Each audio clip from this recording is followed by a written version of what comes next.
Who is Satan? The truth beyond history. He is called the accuser, the adversary, the eternal enemy of humanity. Some swear he is real, others believe he never existed. But the truth is that Satan's story hides secrets that can change everything you thought you knew about evil. After all, who really is the devil? Have you ever stopped to think why the image of Satan is so powerful and frightening even today? Since ancient times, he has been portrayed as the great enemy, the being capable of influencing evil and challenging even divinity itself. But it wasn't always this way. History shows that the idea of a supreme accuser arose from concepts much more complex than just fear. And understanding this origin can completely change the way we view good and evil. Originally, the word Satan means accuser or adversary, and his function was not simply to persecute humans, but to point out errors and challenge injustices. In various ancient traditions, he appears as a figure who tests, questions, and provokes reflection. He wasn't the red monster we know today, but a symbol of conflict, choices, and consequences. Many scholars argue that Satan's function was more philosophical than demonic, something to make humans reflect on their actions. And it is precisely this evolution that makes his story so fascinating.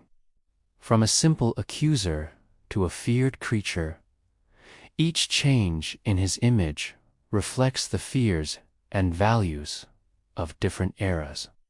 But if he already seems complex, the truth about his artistic and religious representations goes even deeper. In the next section, we'll explore how early biblical texts and ancient cultures began to shape the figure of the devil, revealing surprising details you probably never imagined. Did you know that the first image of Satan had nothing to do with the red monster we know today? In ancient texts, he was seen more as an accuser, a being who pointed out flaws and tested people's faith, than as an absolute enemy. This initial function is surprising because it challenges the idea that the devil always existed only to spread evil. Understanding this original version completely changes the way we view the history of evil.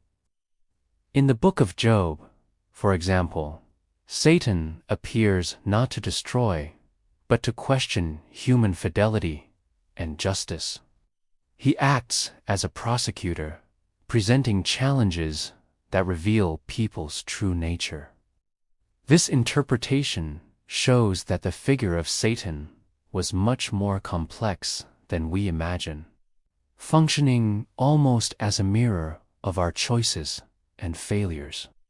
Thus, evil ceases to be something external and becomes a reflection on human behavior. And this idea of an accuser who challenges and tests was not restricted to the Judeo-Christian tradition. Ancient cultures, such as the Persian and Mesopotamian, already created entities that represented the conflict between light and darkness. This historical connection leads us to ask, was the image of the devil shaped by cultural influences long before it became consolidated in the Bible?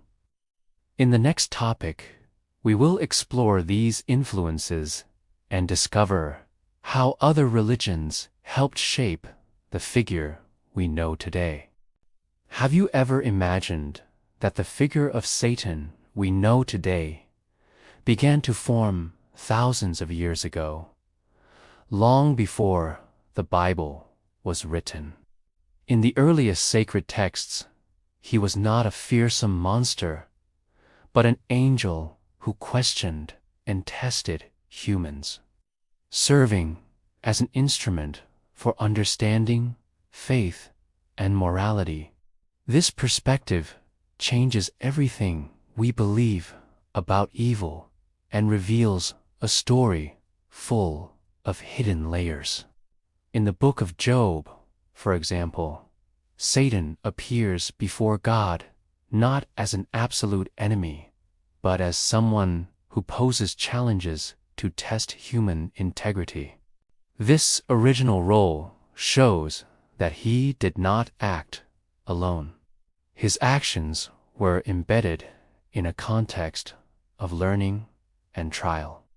Over the centuries, this interpretation has transformed, gaining new layers of fear and symbolism as different cultures and religious traditions shaped his image.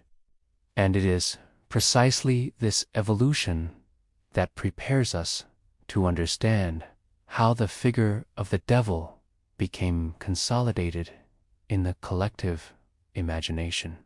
By observing ancient cultures and early artistic representations, we realize that Satan was much more than a simple symbol of evil.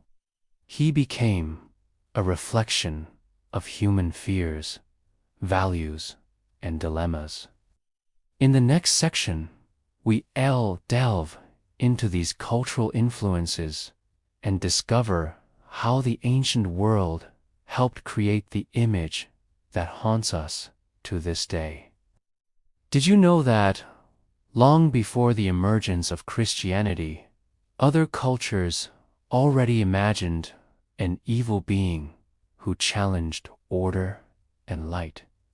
Among the Persians, for example, there was Ahriman, the prince of darkness, who fought against Ahura Mazda, the prince of light.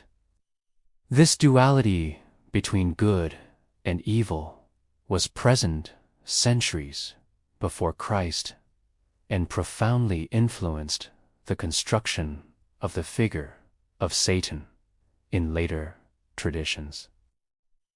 Besides Zoroastrianism, other ancient civilizations also created entities that represented evil forces to explain tragedies, illnesses, and reprehensible behaviors. These representations were not only frightening, but also served as a way to teach values and create social boundaries. In other words, the image of evil has always been linked to the human need to understand and control the world around us. This connection between ancient cultures and biblical texts shows us that the figure of Satan did not emerge from nowhere. It is the result of a complex historical and symbolic construction. And this construction continued to evolve over time, incorporating elements of ancient mythologies, religions, and customs. In the next section, we'll discover how these influences shaped the first visual representations of the devil, revealing details you've probably never noticed. Have you ever noticed how Satan's image has changed radically throughout history? From the accusing angel to the horned, red-tailed monster, each era has shaped his appearance according to the fears and values of its society. These transformations reveal much more about the human mind than about the devil himself. In the Middle Ages, for example, plague, war, and suffering led the Church to represent Satan as a hideous and terrifying being, reflecting the chaos of the world around him. Later, in the 17th century, Romantic artists began to portray him as a noble rebel, psychologically complex, almost human. Each artistic and cultural shift added a new layer to the collective imagination, making his image increasingly fascinating and frightening. This constant evolution leads us to question: is the figure of the devil truly an external entity, or merely a reflection of our own anxieties and fears?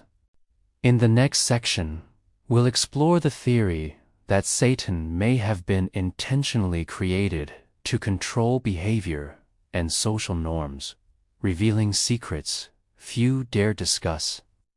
What if I told you that the figure of Satan may have been constructed not just to scare, but to control society?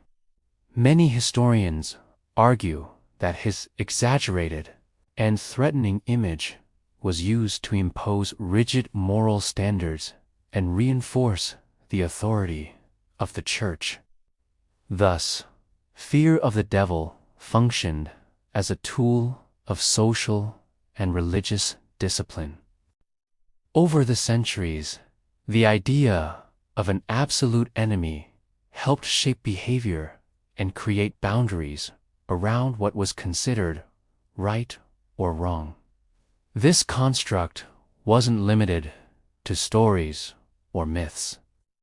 It influenced laws, customs, and even people's daily lives. At the same time, it reinforced the need for a God who protects and punishes, creating a powerful duality between good and evil. But does Satan exist solely as a human creation, or is there something real behind this legend? By observing history and ancient cultures, we realize that the line between myth and reality is blurred. In the next section, we will discuss the modern view of the devil and how he is perceived today, opening a new perspective on evil and our choices. Have you ever wondered if evil truly exists outside of us, or if it resides within each of us? Many modern traditions suggest that Satan is more than an external being. He represents the conflicts, desires, and choices that inhabit our very nature. This perspective places the power over good and evil in the hands of each individual, making personal responsibility impossible to ignore. In the contemporary view, Satan is interpreted as a reflection of our flaws, fears, and repressed impulses. He ceases to be merely a supernatural enemy and becomes a symbol of the internal dilemmas we all face. Understanding this interpretation helps us see evil not as something we must recognize and manage within ourselves. This reflection leads us to a provocative question. If the devil dwells within us, to what extent do our choices shape the reality of good and evil? In the next episode, we'll explore the differences between the Old and New Testaments and how these views influence our perception of God, evil, and morality.